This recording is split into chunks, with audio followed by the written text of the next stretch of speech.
a few words, no? Kada isang Ilonggo, 1,000. Pero joke lang, ha? Anong name mo?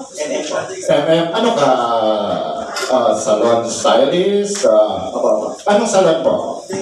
2031. 2020, 2031. So you have to help me, ha? I need your help. Anong name again? MM. I need your help or assistance.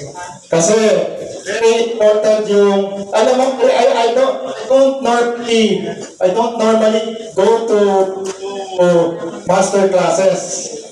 But in Iloilo, you are very special to me. That's why I'm here, no? To give and support everything that I got para lang gumanda ang takbo ng ating negosyo dahil marami na kaming napaunlad even in Manila. Special. But actually, yun ang tanong ko sa iyo, MM. Paano mo nalaman itong Alpha 8? Pumunta ako hapon at kung sa araw. Familiar ka na ba sa produkto namin? Opo. So ito, random pick ko lang to, no? So, paano naging familiar ang ating product sa inyo, sa salon? Paano siya naging familiar or nagamit nyo na ba? Nakita ko na sa friends. Sa friends mo? Okay, that's good. So, ito yung ipapatransmit ko sa'yo ngayon, no? Ito yung ipapatransmit ko sa'yo. Ang aking presence ito at para ipakilala ko ang ito na safe.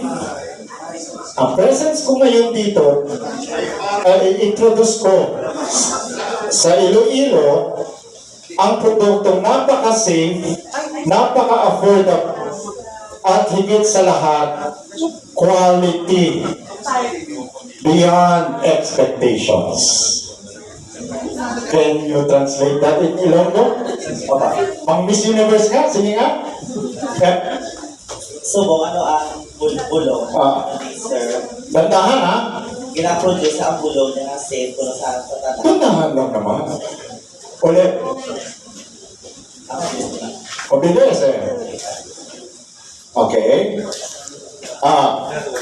Ang presence ko ngayon, Ang principle, sir, daw, subukan ko no. ang subukan ko no. Okay. Okay. Then, ang presence ko ngayon dito ay ipakilala ko ang Alpha 8 products.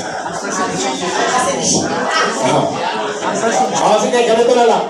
Ang presence ko ngayon ay para ipakilala ang Alpha 8 products. Ang presensya ni Sir Subo, ano na ipakilala niya ang Alpha 8. Talaga makakayanan talaga. Sabihin ko, pakituro mo na lang sa mamaya, ha? So anyway,